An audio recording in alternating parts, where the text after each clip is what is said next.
I started, to describe it as fringe would be an understatement.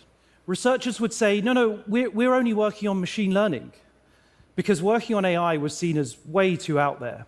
In 2010, just the very mention of the phrase AGI, artificial general intelligence, would get you some seriously strange looks, and even a cold shoulder. You're actually building AGI, people would say? Isn't that something out of science fiction? People thought it was 50 years away, or 100 years away, if it was even possible at all. Talk of AI was, I guess, kind of embarrassing. People generally thought we were weird. And I guess in some ways we kind of were. It wasn't long, though, before AI started beating humans at a whole range of tasks that people previously thought were way out of reach. Understanding images, translating languages, transcribing speech, playing Go and chess, and even diagnosing diseases. People started waking up to the fact that AI was going to have an enormous impact. And they were rightly asking technologists like me some pretty tough questions. Is it true that AI is going to solve the climate crisis? Will it make personalized education available to everyone? Does it mean we'll all get universal basic income and we won't have to work anymore? Should I be afraid? What does it mean for weapons and war? And of course, will China win? Are we in a race? Are we headed for a mass misinformation apocalypse? All good questions. But it was actually a simpler and much more kind of fundamental question that left me puzzled.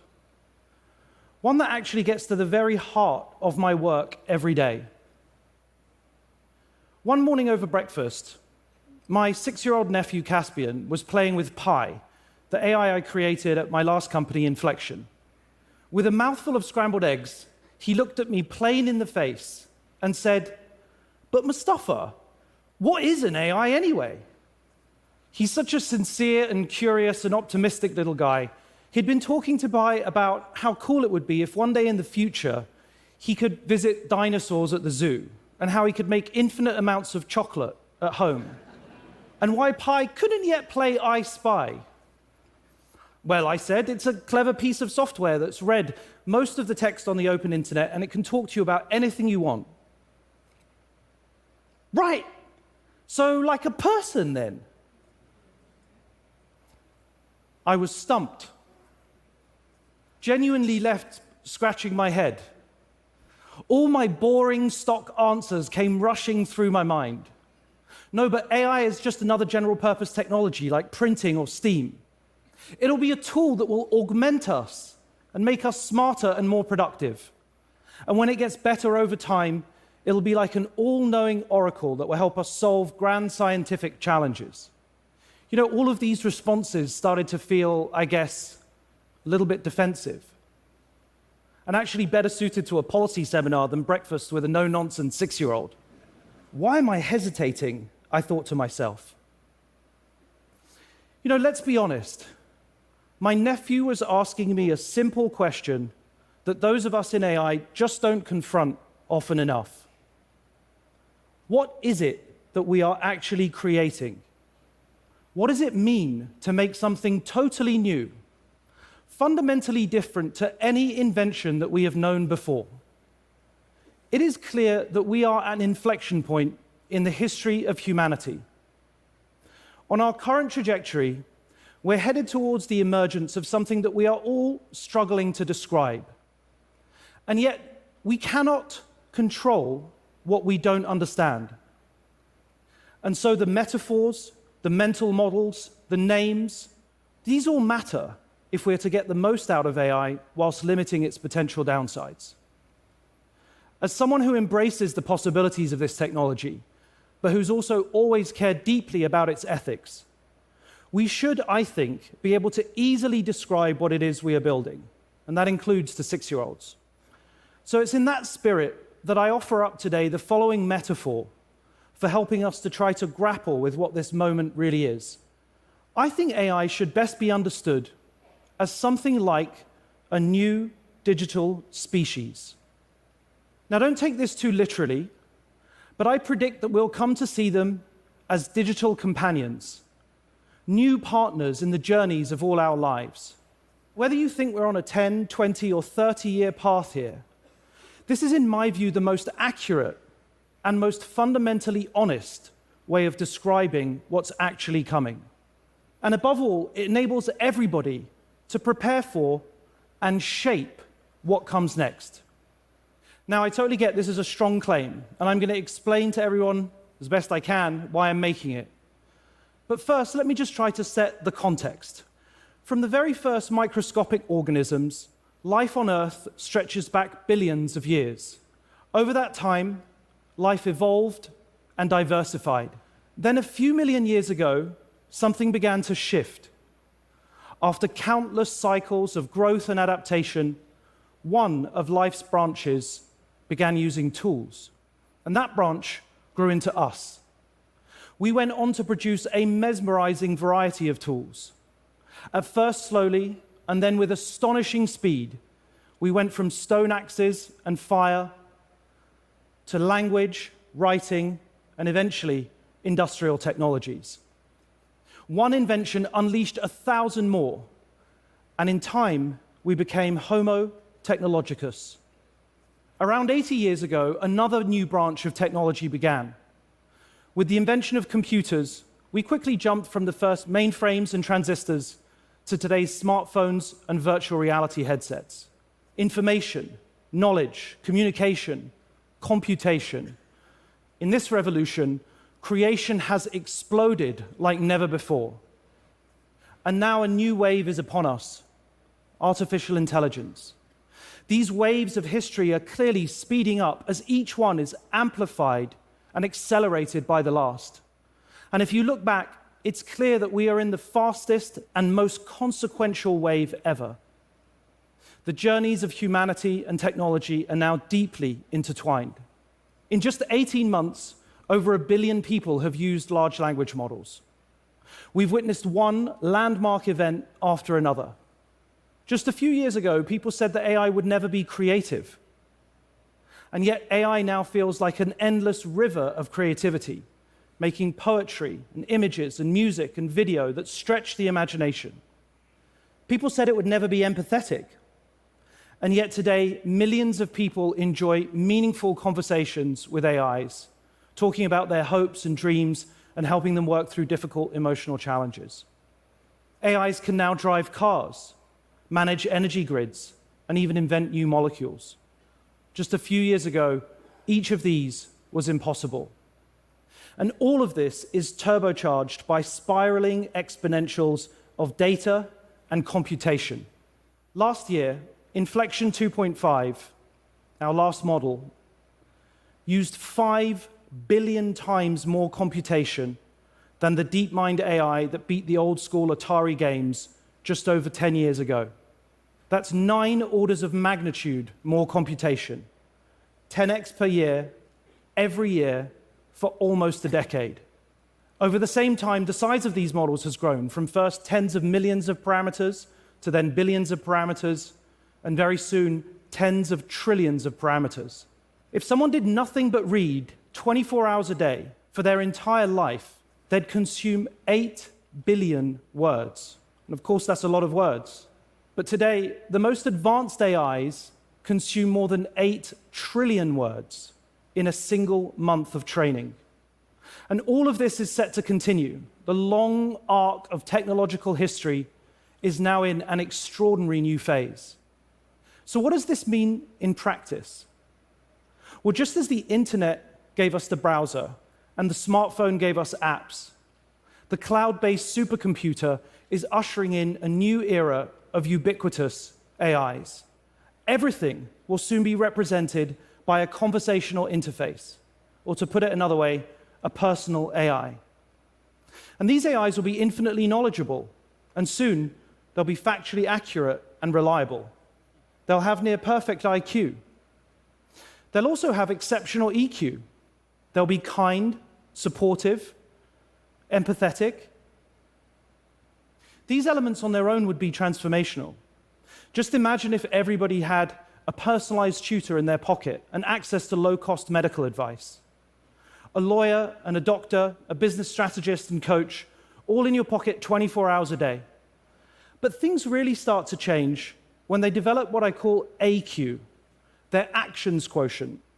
This is their ability to actually get stuff done in the digital and physical world. And before long, it won't just be people that have AIs. Strange as it may sound, every organization, from small business to non-profit to national government, each will have their own. Every town, building, and object will be represented by a unique interactive persona.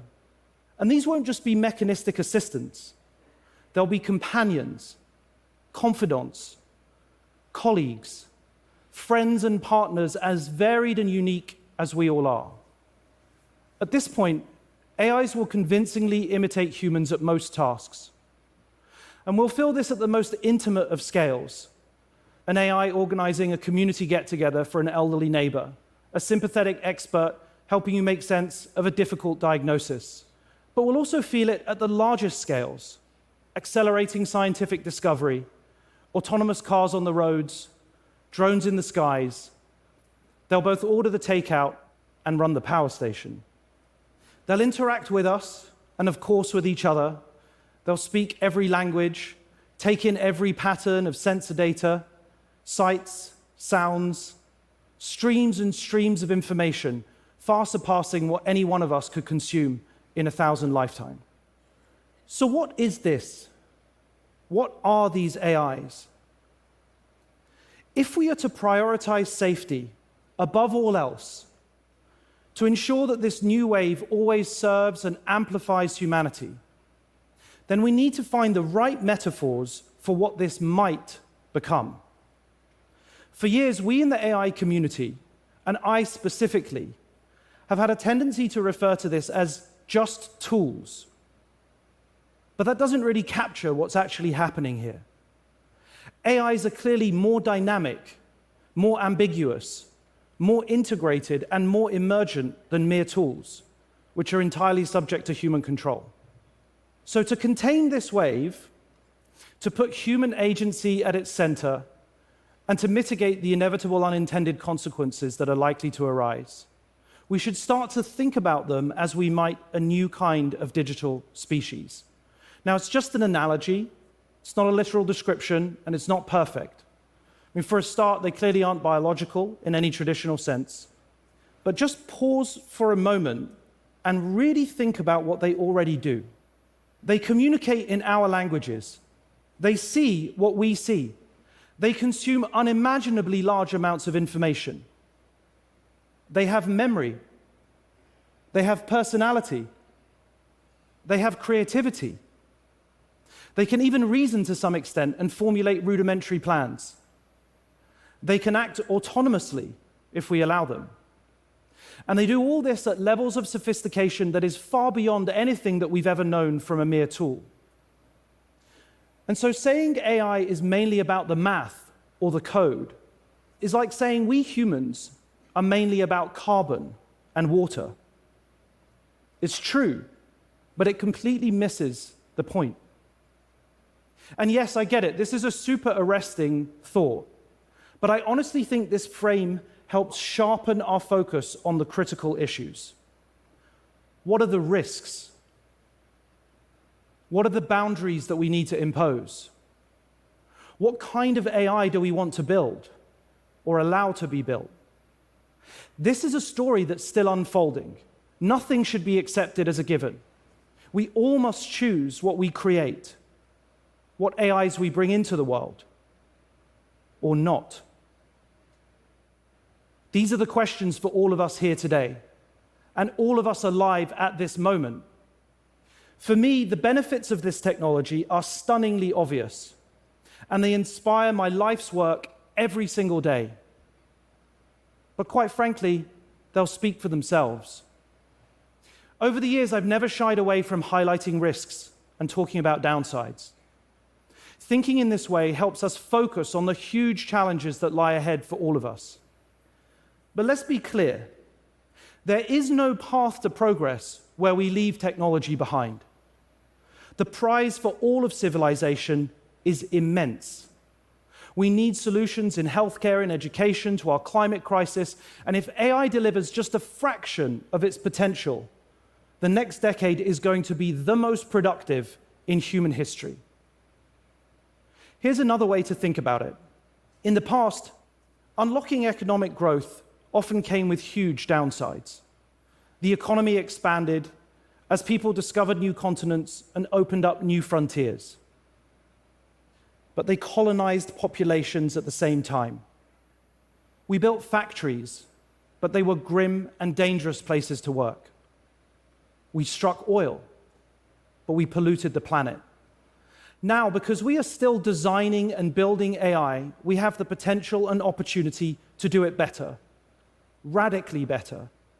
And today, we're not discovering a new continent and plundering its resources. We're building one from scratch. Sometimes people say that data or chips are the 21st century's new oil. But that's totally the wrong image. AI is to the mind what nuclear fusion is to energy. Limitless, abundant, world-changing. And AI really is different. And that means we have to think about it creatively and honestly. We have to push our analogies and our metaphors to the very limits to be able to grapple with what's coming. Because this is not just another invention. AI is itself an infinite inventor.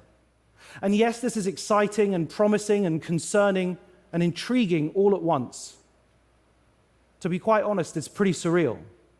But step back, see it on the long view of glacial time, and these really are the very most appropriate metaphors that we have today. Since the beginning of life on Earth, we've been evolving, changing, and then creating everything around us in our human world today. And AI isn't something outside of this story. In fact, it's the very opposite. It's the whole of everything that we have created distilled down into something that we can all interact with and benefit from. It's a reflection of humanity across time. And in this sense, it isn't a new species at all. This is where the metaphors end. Here's what I'll tell Caspian next time he asks. AI isn't separate. AI isn't even, in some senses, new. AI is us. It's all of us. And this is perhaps the most promising and vital thing of all that even a 6-year-old can get a sense for. As we build out AI, we can and must reflect all that is good, all that we love, all that is special about humanity, our empathy, our kindness, our curiosity, and our creativity. This, I would argue, is the greatest challenge of the 21st century, but also the most wonderful, inspiring, and hopeful opportunity for all of us. Thank you.